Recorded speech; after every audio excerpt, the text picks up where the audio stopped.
Questo video è stato preparato per la scuola media, ma può essere utilizzato anche da altri. È da guardare, mettere in pausa e rivedere, magari, anzi meglio, prima delle lezioni in aula.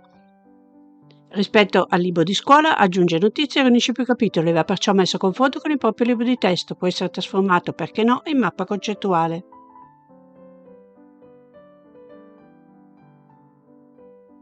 Sempre più spesso si parla di un paese che oggi chiamiamo brevemente Russia. Osserviamo innanzitutto la sua posizione nel mondo e il fatto che sia uno stato transcontinentale, a cavallo, cioè tra due continenti, Europa e Asia. Il primo nucleo dello stato russo è attorno alla regione di Novgorod, da cui nasce la Russia di Kiev. Arriva poi il Granducato di Moscovia, che riemerge dopo le invasioni alla fine del 1400, poi la Russia degli zar. Dopo la rivoluzione russa del 1917 si forma l'Unione delle Repubbliche Socialiste Sovietiche e infine la Federazione Russa. Vediamo ora nel dettaglio le varie tappe di questa lunga storia.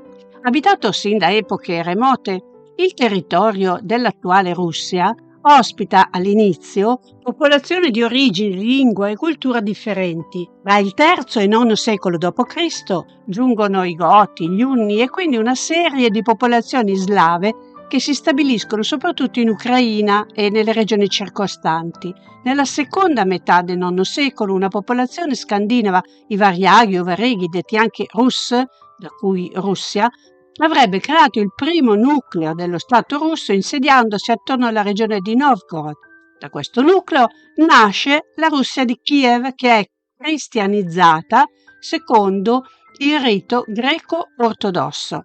Ma nella prima metà del XIII secolo la Russia è invasa dai tartari di religione islamica e lo Stato russo riemerge soltanto alla fine del 1400, intorno al Granducato di Moscovia, che si emancipa dal dominio turco e avvia un processo di espansione. Questo processo di espansione prosegue con Ivan il Terribile.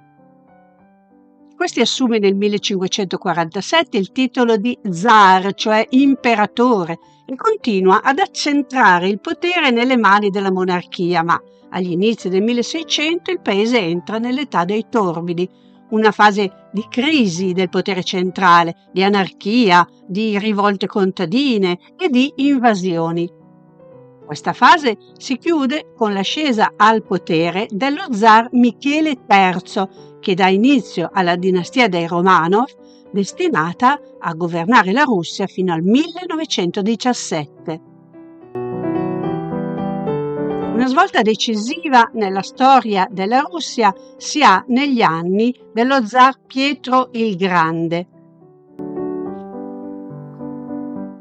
Per rafforzare il paese, soprattutto sul piano militare, egli dà infatti avvio a un processo di modernizzazione ispirato ai modelli, alla scienza e alle tecniche dell'Europa occidentale, introducendo riforme politiche e riforme amministrative che colpiscono la potenza politica dell'aristocrazia e della stessa Chiesa ortodossa, a tutto vantaggio dei poteri assoluti dello zar.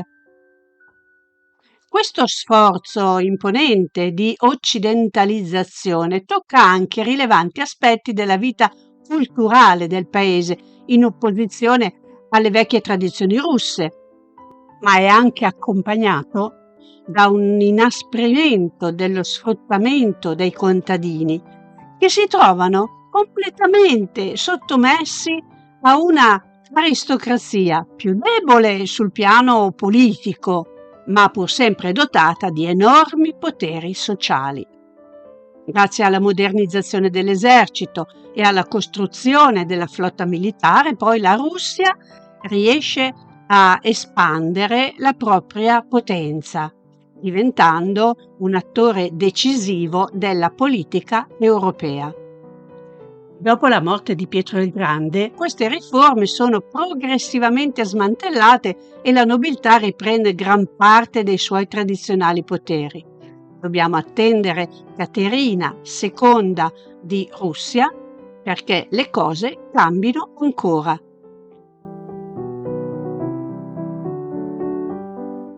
Caterina si ispira ai principi del dispotismo illuminato. Con lei la corona torna a consolidare le proprie prerogative, ma crescono al tempo stesso i poteri e i privilegi delle classi aristocratiche, specie ancora sui contadini ridotti in servaggio. Il malcontento popolare sfocia in rivolte contadine, la più importante delle quali è quella guidata dal comandante cosacco Emiran Pugaciov, raccontata tra gli altri anche dallo scrittore Alexander Pushkin. Caterina muore poco dopo l'inizio della Rivoluzione francese, al principio dell'era napoleonica.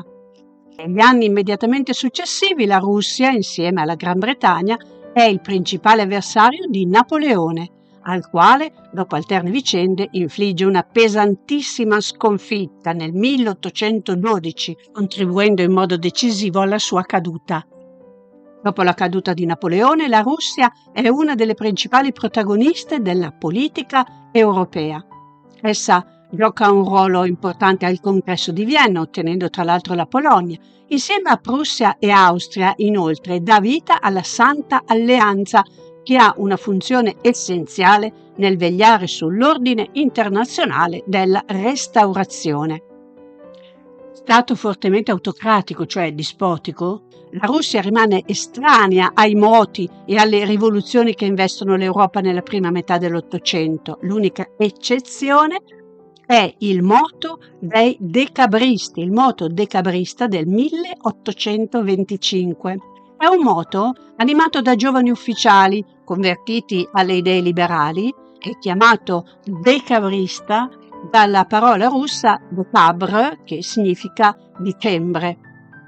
Questo moto è represso nel sangue dallo zar Nicola I, appena insediatosi al potere. Una svolta importante nella storia della Russia si verifica con la guerra di Crimea contro turchi, la Gran Bretagna, la Francia e il Regno di Sardegna e il Piemonte.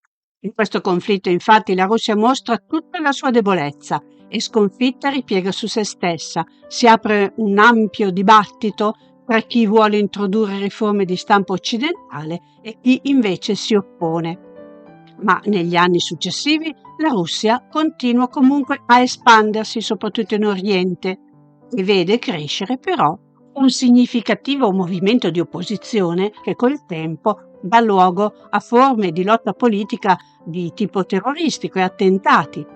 Segue un periodo di reazione da parte del governo che si protrae durante gli zar successivi fino a Nicola II, che sarà l'ultimo zar. In questi anni però prende avvio in alcune regioni del paese un accentuato processo di industrializzazione che trae impulso soprattutto dallo Stato, ma anche dai capitali stranieri e che nello stesso tempo fa sorgere un limitato ma moderno movimento operaio.